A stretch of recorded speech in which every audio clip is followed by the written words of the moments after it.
Welcome to Spotlight on the Middle East. I'm Marty Wasserman, and I'm here with our resident Middle East historian, David Mayer-Levy. Good evening. Today's program features an interview with Itamar Marcus, founder and director of Palestinian Media Watch. Palestinian Media Watch, or PMW, monitors what Palestinian leaders say to their own people in Arabic on television, in newspapers, in speeches by political and religious leaders, and even in school textbooks. It translates it into English, and what it reveals is a consistent pattern of hatred and demonization of Jews and Israel, an outright rejection of any idea of ever making peace with the Jewish state, and a commitment to utterly destroy Israel no matter what the cost to the Palestinians themselves. It shows how they indoctrinate their children from the very earliest age to view suicide martyrdom as the noblest possible act. PMW does have an impact. Itamar Marcus has testified several times before the U.S. Congress and before other Western governments, and earlier this year he held a joint press conference together with Senator Hillary Clinton in order to present his report on the newest Palestinian textbooks. We'll get to the interview in just a minute, but I'd first like to show you a short video taken directly from Palestinian television by PMW that shows a young girl, a product of Palestinian schooling, displaying what she's been taught. Let's go ahead and roll that clip right now.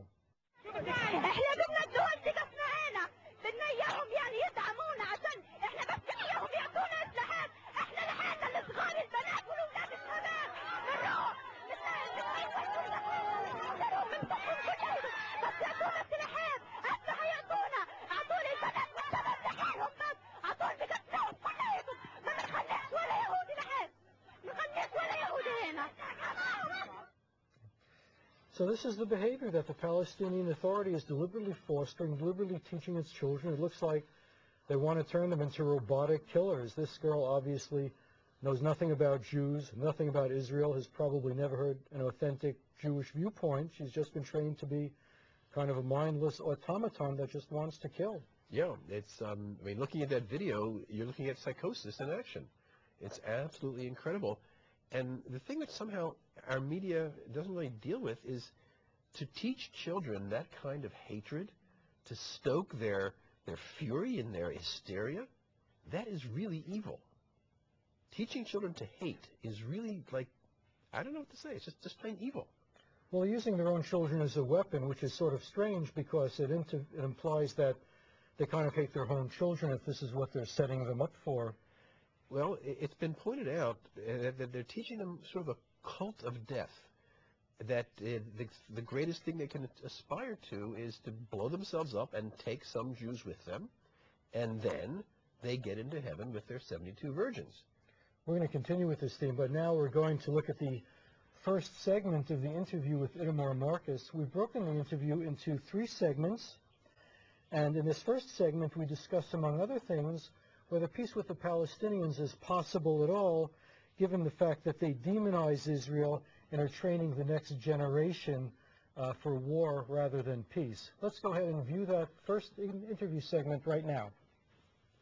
Itamar, how long have you been operating this Palestinian Media Watch? 11 years. And what is the basis of what you found? If I were to go to your website right now, what kind of things would I expect to see on it? Well, we do a lot of focusing on Palestinian children. We see children as the key to any future peace in the Middle East.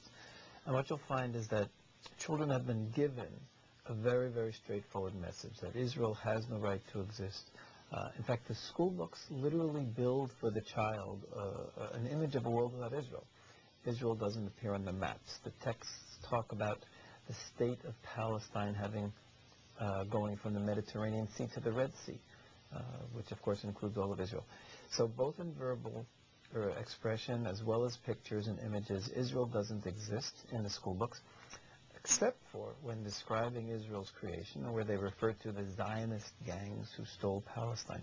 So it's very, very problematic.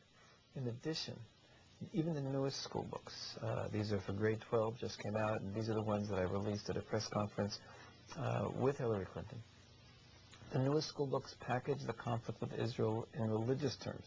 They define it as a ribat. They say a ribat is close to jihad.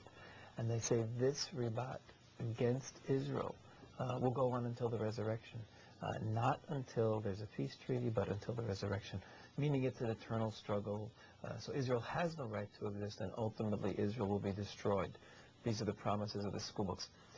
The packaging of the conflict as a religious conflict for Allah to Palestinian children is essentially stealing from them any possibility of a future living together within Israel.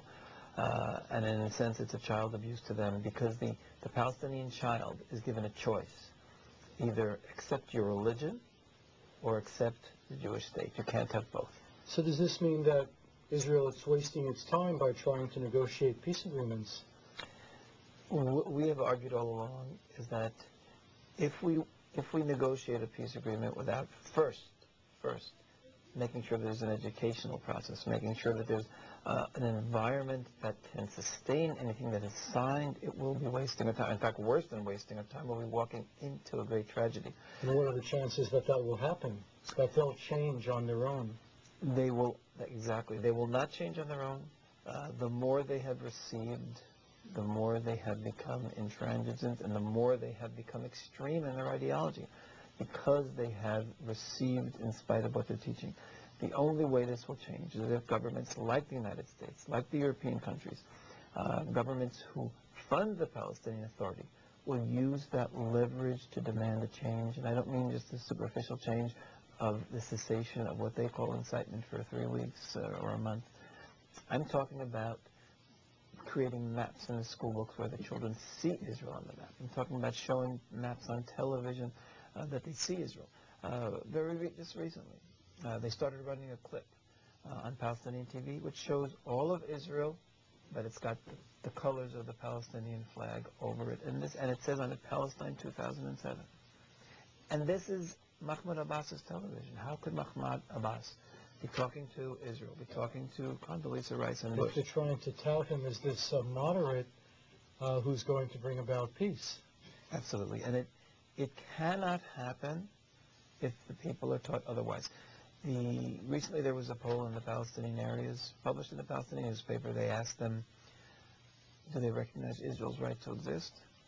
The youngest age category was the most extreme. 18 to 25 age category was essentially 90% denied Israel's right to exist, rejected Israel's right to exist. It was the older ones over 60, 65 who 45% denied Israel's right to exist. But at the very youngest age, who've been exposed to Palestinian education and Palestinian television, they totally have rejected Israel's right to exist. So, and that's why I say a peace process must happen, but it cannot happen before the educational process. Now, what is Israel doing about this? I mean, this is Israel's problem, isn't it? Why are they expecting the Americans or the Europeans to solve it?